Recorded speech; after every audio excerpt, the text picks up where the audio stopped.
Ladies and gentlemen, welcome to another episode of Discussion Podcast. Yeah, I have a special guest with me here today. I refer to him as a war hero, in my opinion. Signed retired King, served over 20 years active military service, 3 combat deployment to Afghanistan, 3 combat deployment to Iraq, multiple other joint operations and assignments. TCS so many times he can't even keep account anymore. Retired as a first sergeant. What is so amazing? He was selected once as the veteran of the year for the state of South Carolina. Man, that's a huge, huge accomplishment. You've been selected as the veteran of the year for the state of South Carolina, and he's the founder and executive director for an organization he founded, the Range for Hope Foundation, that assists veterans in the state and different areas around the country. Man, I've been exposed to your organization. Welcome on the show, man. How you doing, Todd? I'm doing well. Thanks for having me. I appreciate you, man. Thanks a lot again. I think we first met at an event where we were discussing veteran issues, and I was there from the VA side of the house, and you were there talking about what your organization does. And I'm very impressed in terms of what you stated, what your organization do. So we're going to discuss your organization here later on as we go forward.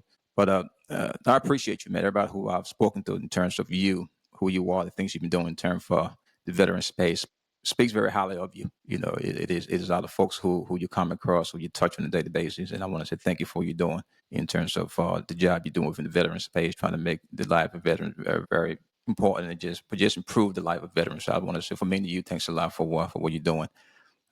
20 years of military service, man. 3 Iraq, 3 Afghanistan, Kosovo. Who else? Who know what else you've been all over the place? I just want to know for you, man. What was the decision, right? You know, you said to yourself that you're going to join the military and serve, and of course you you an intel guy. So I expressed to you earlier, I couldn't be an intel guy. My eyes were too low. I mean, I was like 1. They were like, you're gonna be a 13 Bravo, so you go somewhere else. You smart guys, they give you guys a smarter MOSs. But what was the overall contributing factor that influenced you to serve? The crazy part about service is that it wasn't anything that was on the table. You know, I was an athlete growing up. I played baseball and basketball growing up, and I had scholarships to play both in college. So I decided to go to play basketball. And while I was in college, I met my then girlfriend, now wife, and actually got her pregnant.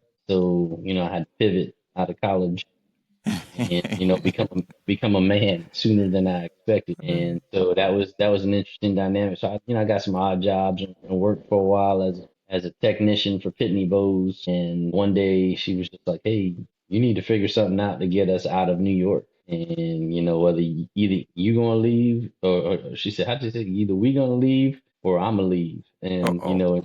you figure this out. And so she was like, "If you want to see your daughter," she was like, I just didn't want to raise my daughter in New York," is what she said. And I was like, "Well, we both grew up in New York, so I didn't understand what the problem was." But it just turned into like it was a string of events that kind of occurred after that. She said that, then it was around the holidays. I talked to one of my younger cousins was dating a guy in the army. He had a partner who was a recruiter who was like 10 minutes away. So we went to the recruit station, during Those the damn holidays. recruiters, man. And then, yeah, daggone recruiters.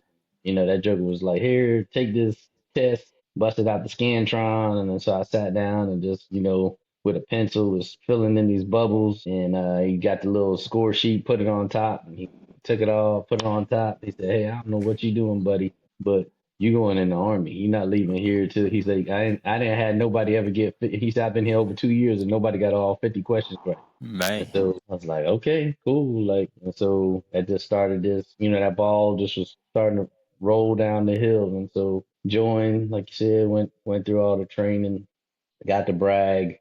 And I was blessed and fortunate to kind of really be in a space that I probably shouldn't have been in, as a junior soldier, but I was in third special forces group. And even when I got there, them jokers were like, we've seen some jump wings before, but we ain't never seen them mosquito wings. What you doing with that? You ain't got enough rank to They be in, got in group. the trash talking, right? The trash talking. Yeah, man. So, but man, I just started from there. I was like went out to Bosnia a couple times and got a chance to do some like things outside of the schoolhouse where you just you go through and the military to an extent. It's like, "Hey, you're gonna do this, and they drill all this stuff into you."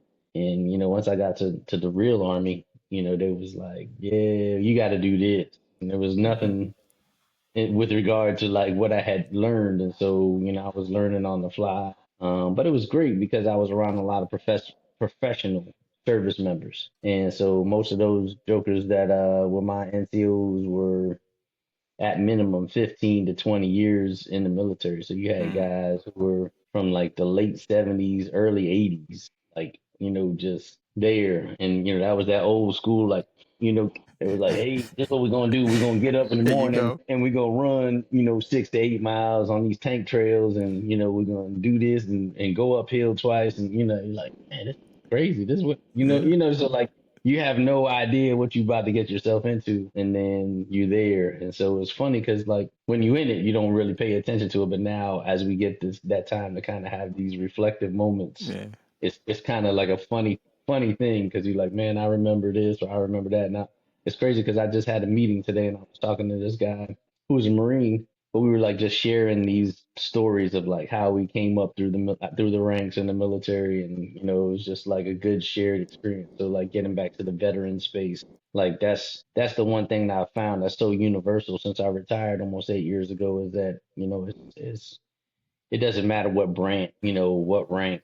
It was, everybody has these shared experiences of how we went through some stuff together, and really it kind of changes your perspective. It kind of gives you a different lens to look through because, I've seen some good stuff and I've seen some not so good stuff. And, I've been involved in some things in some different countries. And, I'm very appreciative to be, here today, living in the place that we live and doing the things that we do. But yeah, no, just to kind of really circle back to the question is, it was definitely not on the table. Like if you would have told me at 16 to 18, hey, you're gonna be in the military, I would have never thought that, because I was just like I was just going through this athletic endeavors, and then I started working.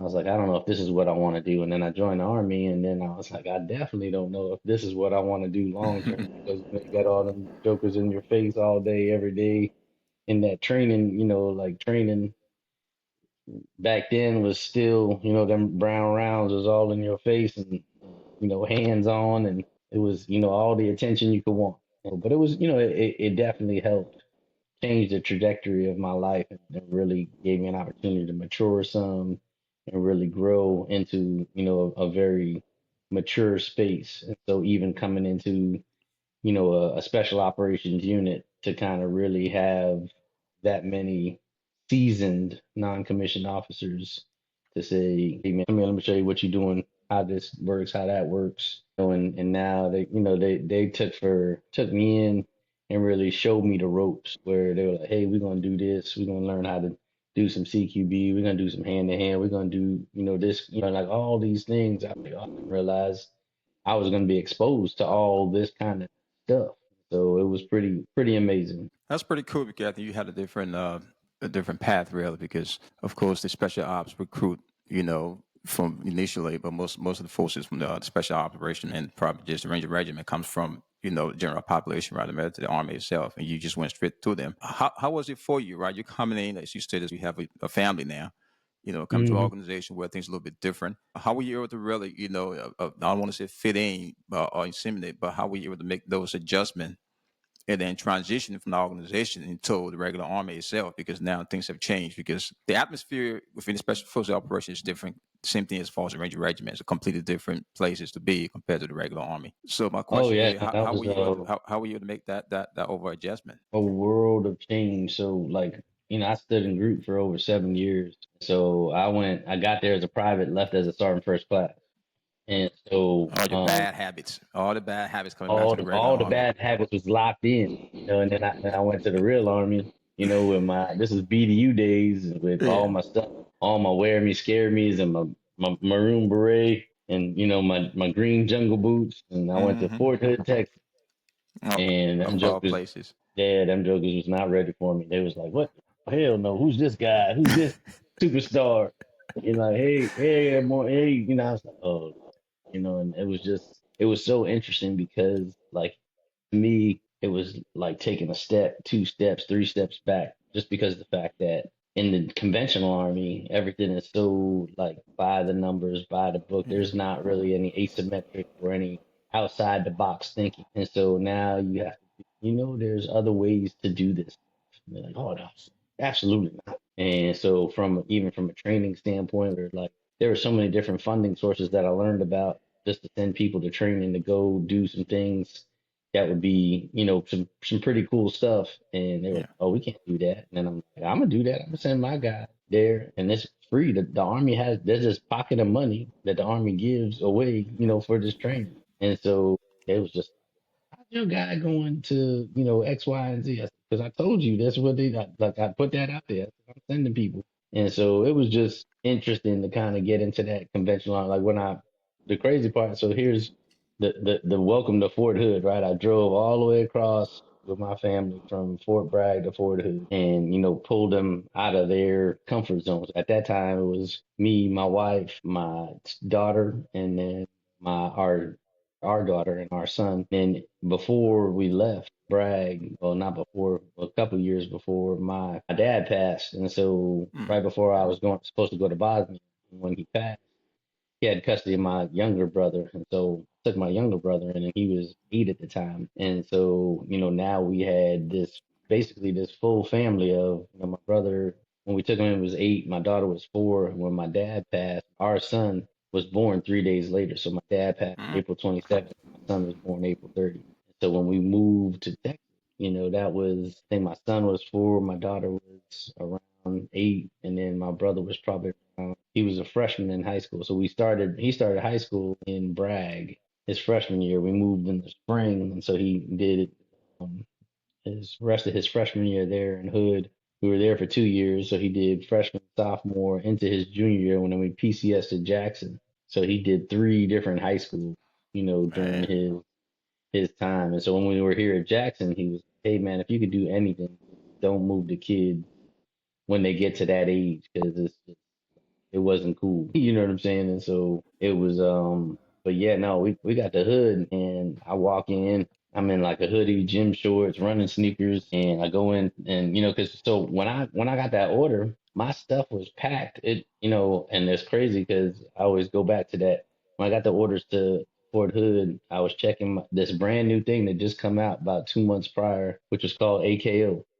Okay. And so I was looking at my AKO the one time that I checked it, and I got an email. It was like at 1836 or some crazy number like that on a Friday, and my stuff was already on a pallet to go to Afghanistan for my fourth tour there, and it was on Pope Air Force Base. So Mm. I called the Sergeant Major, like, "Hey, Sergeant Major, I got this orders. I got to go to Fort Hood, Texas, to the 1-6 Cav." He was like, "Man, boo." Like he was like, "Hell no." He like, "You ain't going to no damn Fort Hood, Texas. What you talking about?" So I was like, I printed it out, drove it over to his house on post housing, and so he's like, "Call Jerry." Jerry was the group S1 NCOIC, so he came over and he was looking, and basically I had to look at it on Monday morning. It was, I always forget which way it is. My Lima was in November, or my November was a Lima. Either way, it showed that I was eligible to PCS, and so they just had me coded wrong.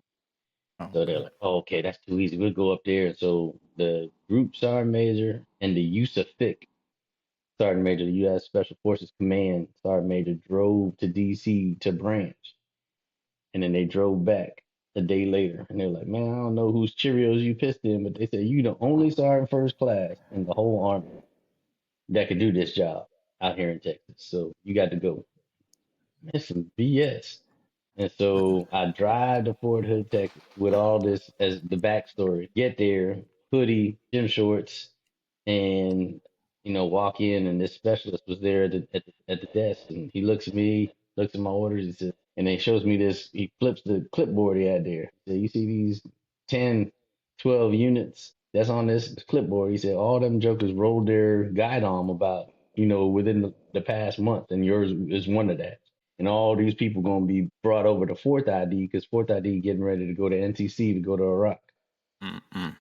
Said, "You want to come out to the car and tell my wife that I just drove across the country to a unit that don't exist, and I'm going to NTC in Iraq?" I said, "Okay, cool." So he's like, "Here's the first sergeant's number." Anyway, I called that joker. "Hey, great." I was like, "Hey, first sergeant, Sergeant First Class King, just got in town, and just letting you know, I'm here." And he's like, "Great, we go to the field tomorrow morning at 6." I was Of course. like, "Okay, cool, good luck." "You gotta go." I was like, "I'm not going to." I said, I got a U-Haul behind my SUV in the parking lot. I ain't checked into my hotel. My wife, I was like, I'm not going to the field. You got to take your 10 days from Mr. T. I'll take whatever I need to take. Like I'm not worried about that. And so that's how we started. Went in the next morning and he just didn't like me because I was, one of them brag babies. He was just like, man, he locked me up actually, put me in parade arrest in front of the whole company. Our first You got to in establish parade arrest. yeah. Down. Oh yeah. So I just was like, oh, that's right. That's what we're gonna do. And I was like, look, I mean, whatever we're gonna do, I said, I just did 3 tours back to back to back to Afghanistan. I've been to Bosnia twice. I've been across Africa a bunch of times. I've done my job overseas, so like I'm good. Like whatever you need me to do, I'm gonna be able to do. So, like, and so it was just crazy. But yeah, no, that was to me personally, that was the one assignment that I just really disliked because I mean, from day one, we jumped off on the wrong foot. So that was interesting to kind of go to, like you said, you're right, 100% different from the special operation community, professional organizations to the conventional army, where like common sense is not always so common. And then it was, a lot of people intimidated by the way that things are, or the way, like they just were intimidated by people who spoke confidently and, had exposure or experience in certain aspects. So it was just an interesting time to be in, be in the army. Yeah, because I've always, talk about the impact your experience at your first organization, right, can have on you. Not saying Foot Hood was your first organization, but you left from a completely different place, different environment, different atmosphere. Things were done differently. And now you're in a conventional army. I call what the general population now, and things a little bit different, and sometimes it takes some folks a little bit hard time to be very challenging, right? To really come in there and adapt, what I'm saying, overcome, because now you're in a position where things are completely different. Just imagine you've been doing something since you was a private to sergeant first class. Now you have to go back and somewhat redo or relearn, because the conventional army is very standard and discipline, whatever the case may be, and structure. Things have to be done a certain way. You're not going to deviate for some things compared to you came from a atmosphere where, if it makes sense, yeah, go and execute. You have things that you can do in your own, make things happen. Now you're in an organization now where first signs are falling, some signs you report, and it go on and on and on and on and on. How was that discussion with your spouse? Because that's a huge element of it as well, right? You just got an organization. Now you have to go a field training exercise and potential deployment.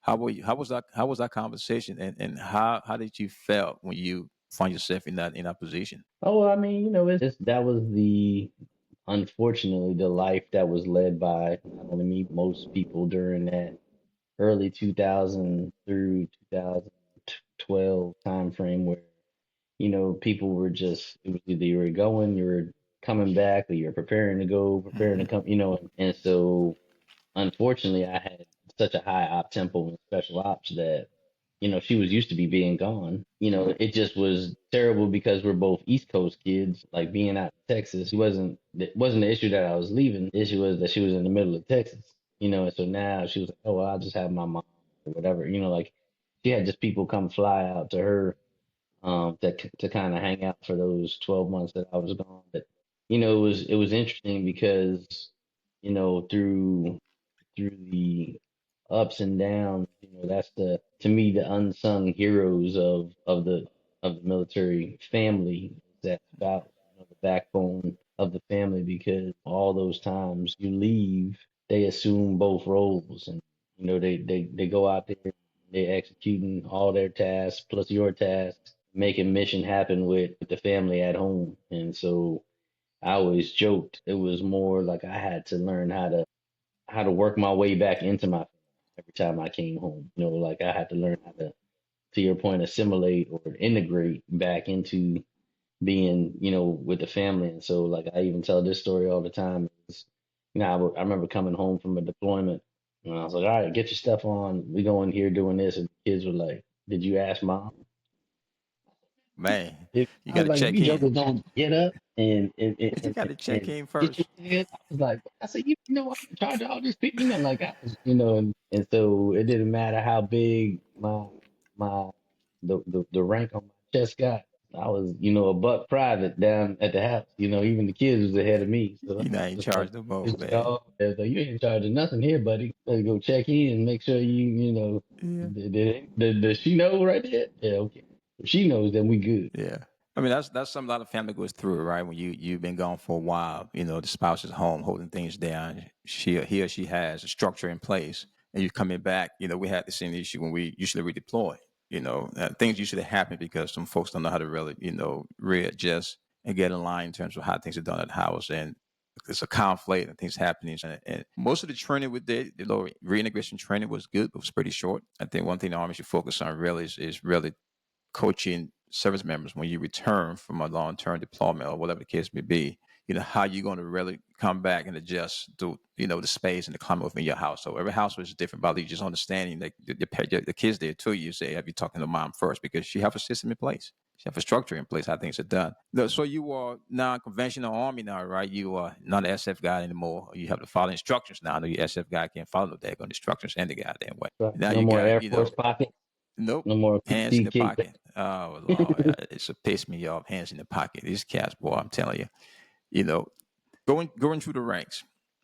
I know you transition as a first sergeant, but to sometimes you serve as a sergeant major as a battalion CSM because of what happened with an organization. Leading your peers is one of the most difficult tasks you can have. How Yeah. was that for you? Right now, you are CM first sergeant. You've been move up to the CSM spot because some things happen. How were you able to manage that? Because there's no such thing as you being prepared to be a battalion CSM. You observe, you analyze, you adjust, you make some good decisions, you have some good first sergeant, whatever. But now you are CM first sergeant, CSM position. How was that for you in terms of you trying to lead your peers, provide some guidance, and give that commanding officer the best advice that you can possible? Was there any conflict between you and the commander, or just you and the other first sergeant? Not there wasn't major conflict. I mean, the blessing for me is that I always go back to the special op community where I seasoned senior non-commissioned officers when I initially came in the military. And so through the ranks, all the way up through E7, I had this guidance of like, hey, this is what you do. This is what a E5 is. This is what an E6, and so like really understanding that dynamic. And so like for me, knowing by the time that that had happened, I knew that the military was a space where you either push somebody up or push somebody out. And so, I was very aware, self-aware of, the role that I filled. I think, to me, the best role was first sergeant, obviously, because you right there where the rubber meets the road Yeah. and really having a connection with the service member, that you're leading. And so now bump like to your point, getting bumped up to the CSM slot, still having technically my company, bringing one of my senior platoon sergeants to be the first sergeant who really didn't have, like he was like, just out there flapping. And I'm like, hey man, you're gonna be fine. I'm right here covering down for you. And so, he was just that old school, like, I'm gonna just be here. I can run the ranges. I can do this. Okay, well, you got to learn, like why your NCOER is late. Why you didn't do these awards? Why, where's the PT test? What, and so Yeah. like building him up to be like, hey, this is what a first sergeant does. Y'all just think, the funny part, and I know this is people just think you just stand in this crowd in this box, and then one day you magically on the other side, and then what to happen, what happened. So there was a lot. Not everybody had. To me, I think I always go back to my senior leaders that I had, exposure to. Not everybody had that same type of build up and exposure. So I thought I was, I was ready to be in that slot. I had to kind of elbow my way in there because, I went into a lot of brigade and then division meetings. I was the only guy with a diamond. Everybody else was in there with a star and a reap. And so, it was like all these guys posturing. They're like, hey, Top, what you doing in here? What are you doing here? That's Then that dumb they're like, question. then they be like, yeah, just give it to his battalion. They'll cover down. You need extra gate guards? Yeah, yeah, he got it. We can't do that. And so that was, they're now learning the game of being like, nah, well, here's the 27 tasks we got, and this is Yeah. all the jokers that we got here and there. I said, y'all could easily take one of these tasks, and they was like, oh, he know what he talking about. Okay, No okay, time yeah, for yeah. that. And so that was, it was funny because I was prepared. I was equipped. I was quick on my feet, and I always kind of, established and set that standard to be. push myself to learn a little bit more. And the other part was is I had the humility to say, I don't know. No, yeah, I don't know. And I think this is what I think. Like this, we could probably do this or that, but like, I don't know, Sergeant Major, or I don't know, sir. And so that was, I think I had a really good working relationship with my battalion commander because, he was a super smart guy, but, obviously based on being selected for command. But he was very practical and very, I would say, meticulous. He didn't want to do too because I'm like, hey sir, we could do, because from a company first sergeant perspective, you're like, oh, if I was in charge, we could do this, and then you get up there and you're like, okay, like maybe yeah, we can't do all of this, but we kind of do this, sir. And so like that was. I remember going through my brief. I had five different commanders that I had the opportunity that, as a company first sergeant to have, come through the ranks. And so I always went through that same brief with them. I was like, this your 2 years of command. You know what I'm saying? You might get all the way to 2 years. You might make 18 months. You might make 12 months. Like this is what it is. And so these are all the meetings you're going to have. These are all this you're going to have. So you got about these X amount of days to actually impact training with your soldiers. Like, what do you want to do? Like, where's the mark you want to leave on this command? Do you want to be known as the guy who brought up no marksmanship or PT scores or whatever? And so they're like, oh yeah, let's do some of that. And so same thing with the battalion commander. I'm like, hey sir, all these other jokers. I'm sitting in this meeting with all the division sergeant major, and they talking about the awards is late, NCOERs is this. Like if that's what they focused on, like, we could do that. If that's what I'm saying, like we'll answer that mail and be on the positive side of all this stuff instead of the negative. Where some of them other jokers, all them sergeant majors be like, yeah, I don't know, we're gonna have to get back to you, sergeant major, because I've been beating up the first, they always putting it back on the first. yeah. Yeah, but then you know how the first sergeants are, and then they all look at me. I was like, not all like that. That's crazy, right? How will you describe your relationship? Because relationship goes a long way. No matter if you're platoon sergeant, first sergeant, sergeant major, at what level, right? Relationship goes a long way, both internally and externally. So now you, the guy, I hate using the term acting sergeant major. You the CSM. That's Yeah. what it is.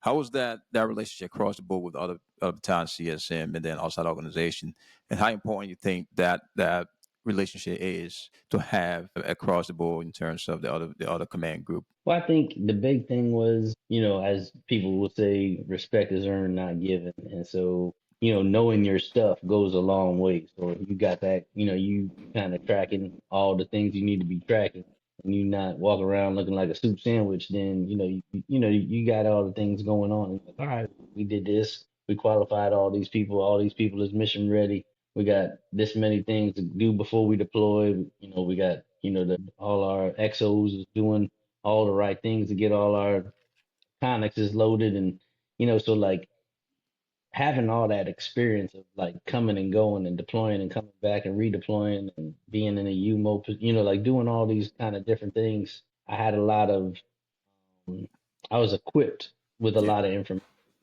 and so I could speak semi intelligently to those spaces where a lot of people are like, how do you know all this stuff? I'm like, well, I was the kind of guy as a sergeant, as a squad leader, and then as a platoon sergeant, and definitely as a first sergeant, I got up and walked all the way to the battalion. That's when I was like, "Hey man, what's up with this pay? How we do Yeah. the? How we do?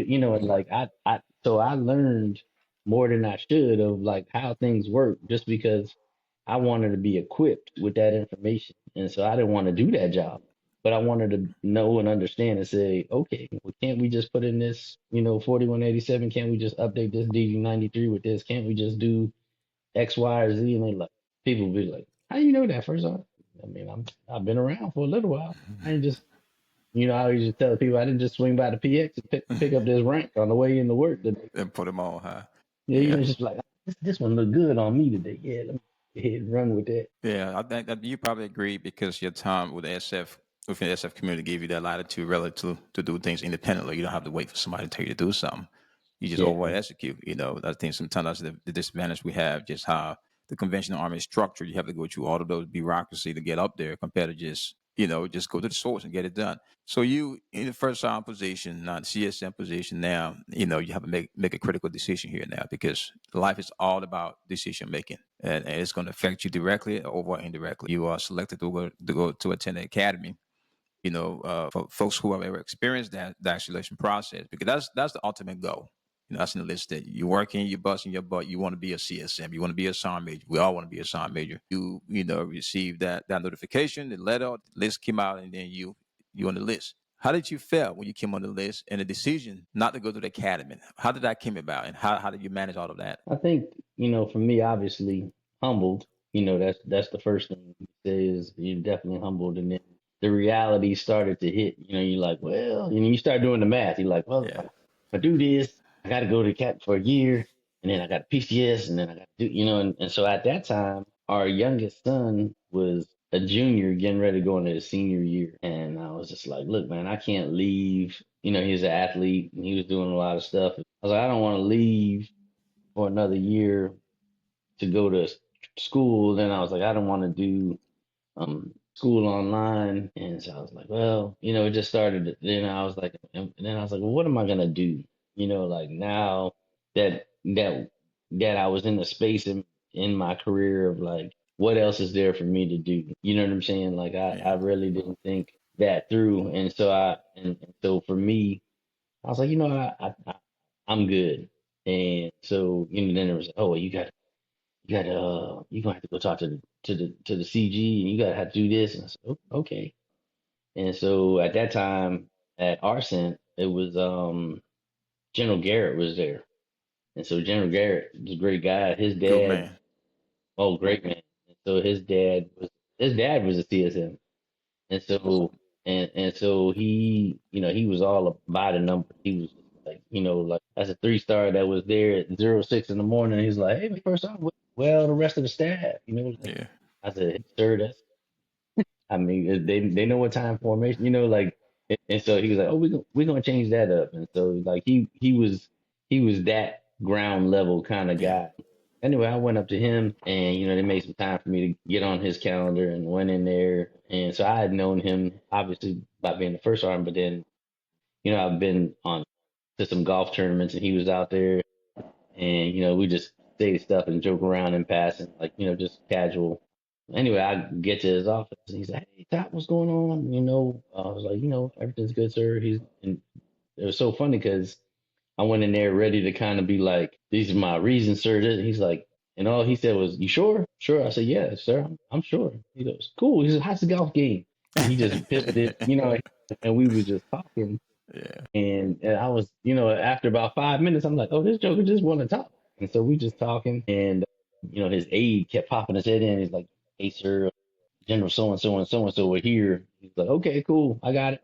Close the door. He was like, them jokers ain't gonna want to hear what I have to say anyway. He was a 3-star at the time, and he had some 1-stars sitting outside. And I'm like, sir, I could get out of here. If you need to get to work. He's like, they can wait. And we was just talking about golf, and so it was funny because we stood in there probably about 35 minutes, 40 minutes. And I was like, I started to get uncomfortable, like with, knowing that there was some generals sitting outside and we just in there shooting the stuff. And I was like, all right, sir, I'm gonna have to get out of here and go. He's, oh, okay, okay. And so, walked me out. And but yeah, no, everybody was, that was the funny part because people were like, oh, can't believe you quitting. And yeah. soldiers deserve your leadership. And I was like, well, I said, the way I look at it, I said, my leaders deserve my leadership. And so if I didn't build up the people behind me, my platoon sergeants to be first sergeants, to be sergeant majors, then I failed I as a feel yeah, leader.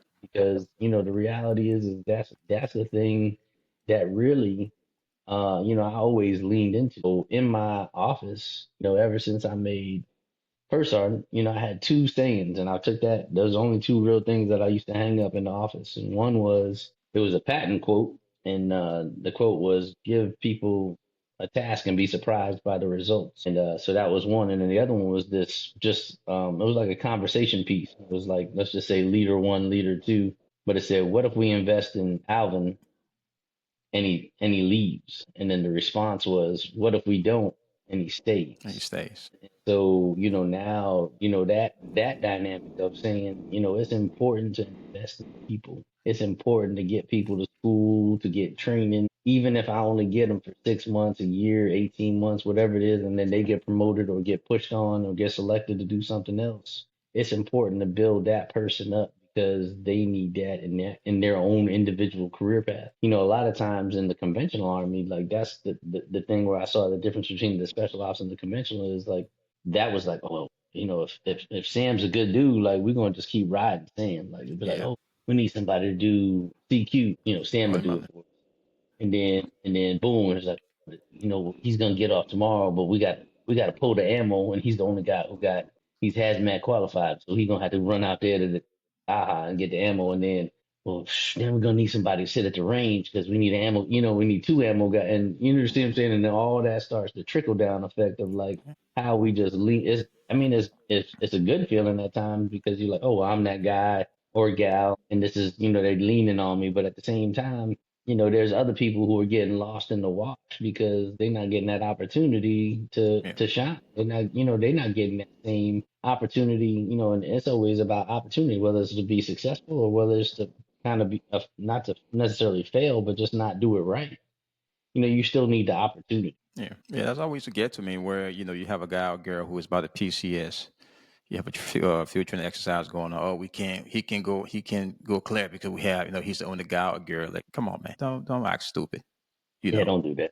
don't do that. At And the end then of you the day, we just all, do a disservice because you're yeah, like, it oh is. well, It is. well, we're gonna be in the field for 2 weeks, and I know that'll put you like collapse your timeline to PCS, but like I'm gonna need you there. And you're like, well, I'm not gonna deploy with you or do any, you know what I'm saying? Like you're gonna have me out there, you're gonna want me to work, do all these products, and then next thing you know, I leave and I'm Yeah. going to be an BNOC instructor or whatever I'm going to do. And now you stuck with the jokers that you got. And you're like, well, how come you don't know how to do this? It was like, well, Sergeant so and so or Captain so and so or Lieutenant so and so, they always did that. Like, I don't know what that is.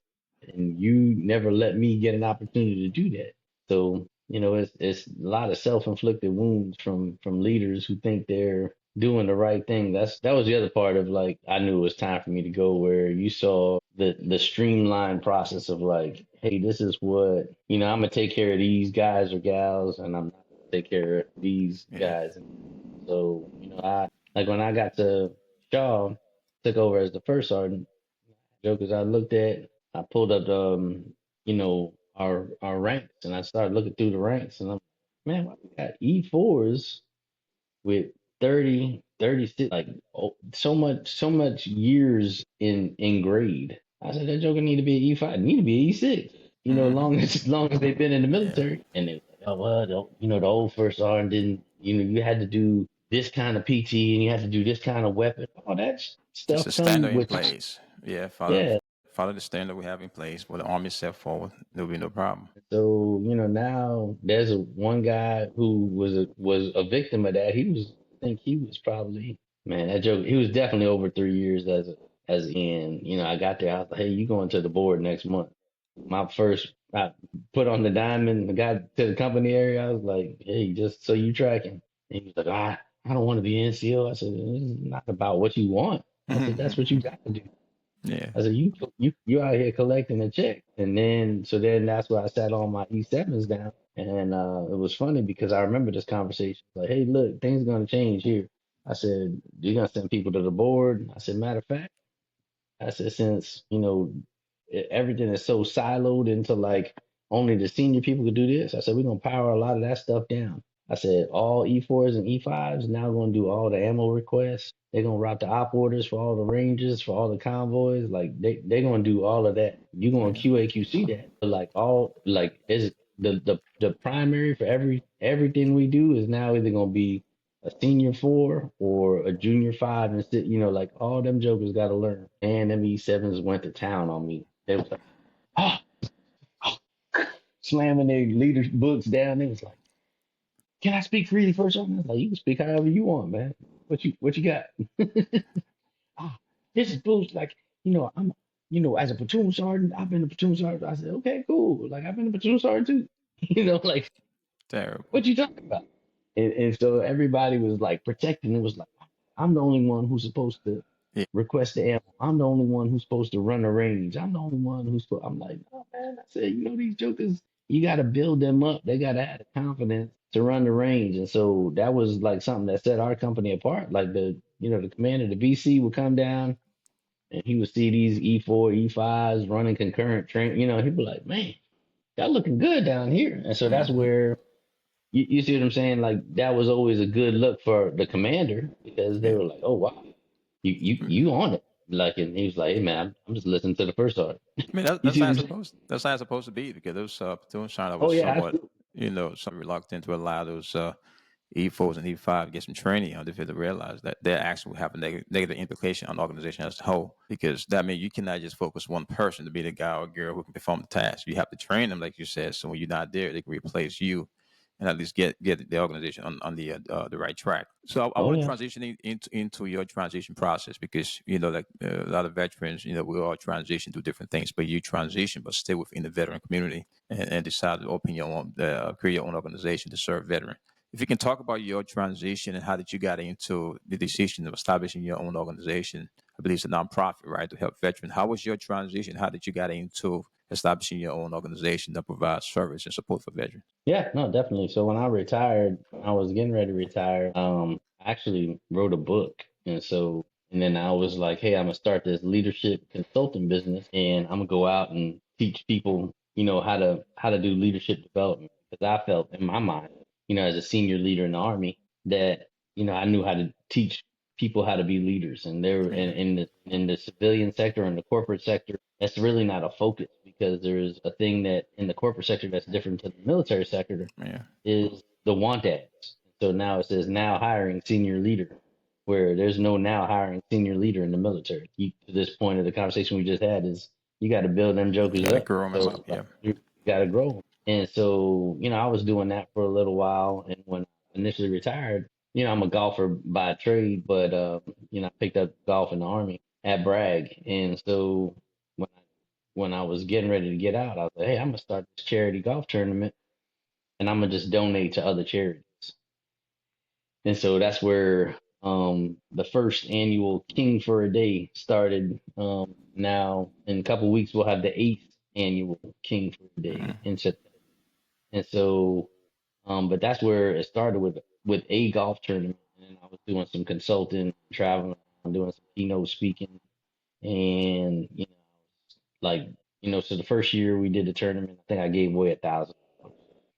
Year two got up to about 7,500, let's say.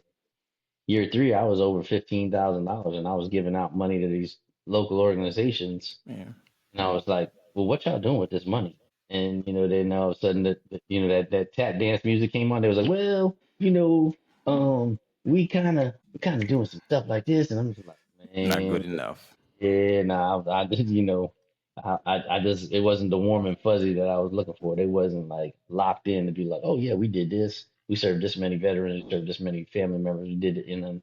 And so then over plus for those first couple years that I was retired, that was another thing that started frustrating me is that, I served my wife and my kids served alongside Yeah, when I retired, a lot of things weren't open to them. They weren't eligible for stuff. And so when I started to think about starting something, I was like, hey, we have to incorporate the family because yeah, why am I going to give you a program, a resource, or a service, and I'm not going to give you something to sustain that with? Why would I not give you access to this, program and then give you something to kind of hold you accountable? And so, like bringing other, the family members in, bringing friends in, that was kind of the mantra from the beginning. Was like when we started Range for Hope, the goal was to use golf as therapy to say, hey, look, we're looking to get you out because, as the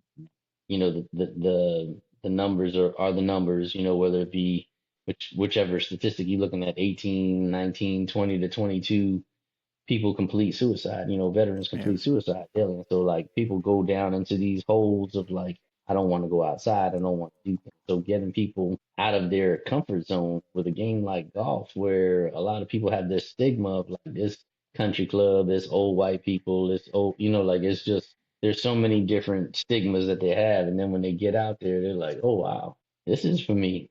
I can do this. And so, for me, year one, we started out with golf lessons. We had the golf tournament to feed into the golf lessons, but then, we did golf lessons for about 3 months. I think we had about 125 people come to golf lessons, and I was like, wow. It was having no real expectation of what we were getting into. I was like, wow, this is pretty cool. And now fast forward last year, we had 1,000 people come through, and we Mm, do 6 months of lessons, 4 days a week. And so now how we've grown exponentially the past 4 years, coming, this is our fifth year. And so, now it's an interesting thing because now we've grown. We have two charity golf tournaments, one in the spring, one in the fall. 3 years ago now, we got into what is called adaptive golf. So that's anybody with a rated disability, not just the veteran, but anybody who has a disability. So last year, we like the past 3 years, we've been hosting an all adaptive golf tournament over a weekend in November. And last year we had 51 adaptive athletes from 23 different states fly in and compete here in the man, greater Columbia area. And so, this what started with a golf tournament to like give back to other organizations has grown into this foundation, to your point, that has garnered some pretty big recognition. Like you said earlier on the lead in, I was the first ever state of South Carolina Veteran of the Year. And that was kind of based on the fact they were looking to do something different here in South Carolina, start recognizing the thriving veteran as opposed to always like the negative narrative of like the homeless veteran is veteran committing suicide, it's the PTSD, like they were like, hey, we got to set up a program that talks about the thriving veteran. And then this year I was selected by the Evan Williams Foundation. So they released actually two bottles of bourbon. So one has our foundation logo on it and the other one has our face, you know. So it's pretty funny to have your face on a bottle of liquor nationwide. wow, Um, and so, but it all started right here in Blythewood. I go partner with organizations up and down the East Coast, out to the West Coast. Like I've traveled a lot through this foundation, and it's more because I have a willingness to collaborate. That's the yeah, big thing where a lot of people, I'm not scared to be like, hey, Sam, what y'all doing? Like, okay, cool, we can come support that. yeah, And, where, being in the veteran space, that's just not always the way that people think because people are like, we're not going to do that. Or this is our event and this is our group of people that we're serving. Or, oh, we only do post 9/11 veterans. So we only do female veterans who are left-handed and wear a size 7 boot. And it's just like yeah. All the it's stipulations and real stuff. niche on like all the stipulations that are out there. So for us, hey, we want everybody to come out, and I preach that to everybody because the reality is like if I invite you, Sam, to come out, you're more apt to return if you can bring your wife, your kids, your buddy, friends, and because now it's a shared experience. Like, hey, man, we're Yeah, gonna go to that thing on Tuesday. Yeah, yeah, let's get out. And so that's where I think the community aspect has really thrived and really taken off where people still to this day, 5 years into it, people like, I tell you, like I could say, hey Sam, come out and they'll be like, are you sure? I'm like, yeah, I kind of know somebody. And then them jokers go online and look it up and they'll be like, this your foundation? Yeah, I mean, yes, but like, come on out and try it out. And so it's funny to see where it's grown to because we're kind of in this space of, putting our mark in the greater Midlands area and, through the game of golf, using the golf as the vehicle, but like really providing programs, resources, and services to the military community, the whole military community, not only the veteran, but active duty service members. We have, family members coming out. So like just connecting them with other organizations. Because that's another thing like I like to do is collaborate and connect because if you came in and you're like, hey, Alvin, I'm here for golf, but man, I really got to try to get with somebody about my benefits. Like, okay, cool. Let's connect you with Tim because Tim yeah. works on, let's connect you with Sam because he's, was writing benefits. You know what I'm saying? And so like there should be, as I like to think of it, the no closed door policy. So like Sam comes into Range for Hope, I'm gonna try to have a warm handoff with him to any resource that we're connected to. And even if we're not connected, then I'm gonna still try to find somebody who's connected to that to connect them to it. You know what I'm saying? Thanks for sharing that, man. Went down to the driving range sometime last year, I think, for the first time. For the first 15 minutes, man, my hands was bleeding, blood all over the place. Hell, the testament, right? I don't know the hell I was doing, holding the club the wrong way. So I got to come and see you, brother. I ain't gonna lie to you. Yeah. I've been talking Yo, about it just for almost a year and a that's half me. now. You gotta come out. Yeah, I got to come and see you. So we'll start back in September and Okay. go for 8 weeks in the fall. And so it's good because, I tell people all the time, we're not trying to get you on PGA Tour. We're just trying to get you to enjoy, a different outlet and look at something with a different lens because a lot of people are like, I don't golf, Alvin. I'm not a golfer. Yeah. Everybody in my family golfs. I get it. I didn't golf, but now I'm a golfer. You know what I'm saying? And it's just it happens that fast. And so, now you get the opportunity to kind of really get out there and see something different. And the challenge is real. I tell that people that all the time. I played sports growing up, played at the collegiate level. I grew up in a pretty tough neighborhood in Brooklyn. I served 20 years, did a lot of combat deployments. In my mind, by far, the hardest thing that I've endeavored is the game of golf because of the mind, body, and sometimes soul aspect that it takes to really keep you in the game. And, because it's so humbling. The ball sits on the ground, you got the stick in your hand.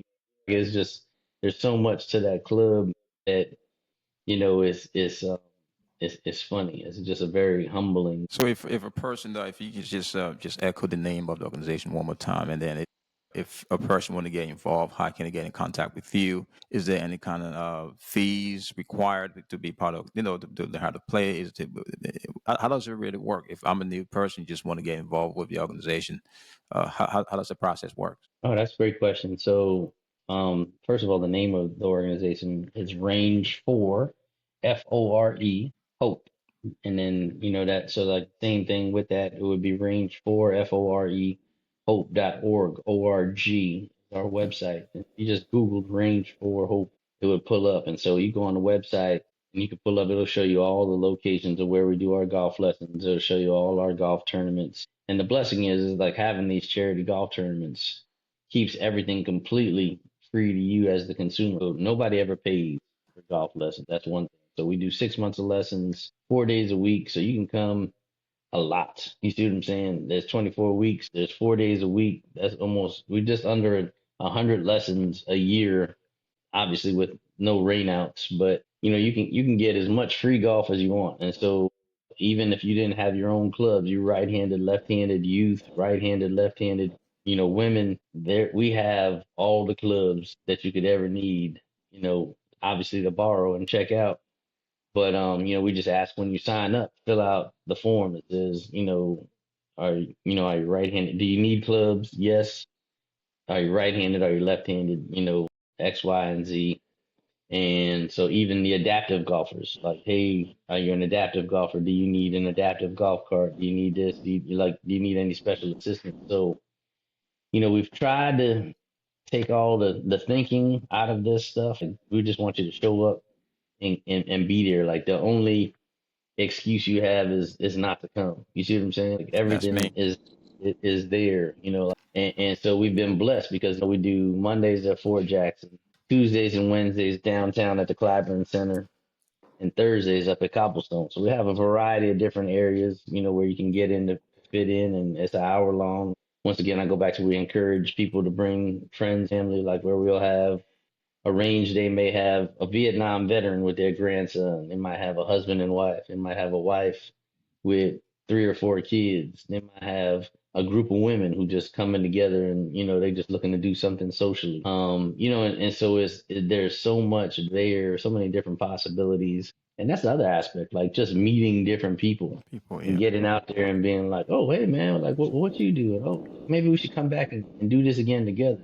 And so, like, introducing people to something that they can kind of come out and give them a new outlet and a new space to kind of function and operate in has been a blessing. Just to kind of really give that exposure and that experience and like really intro to golf. So similar to like in the military, like you was doing a range and you're like, all right, we're gonna introduce you how to, this BRM, this basic rifle marksmanship. How do you, hold a weapon?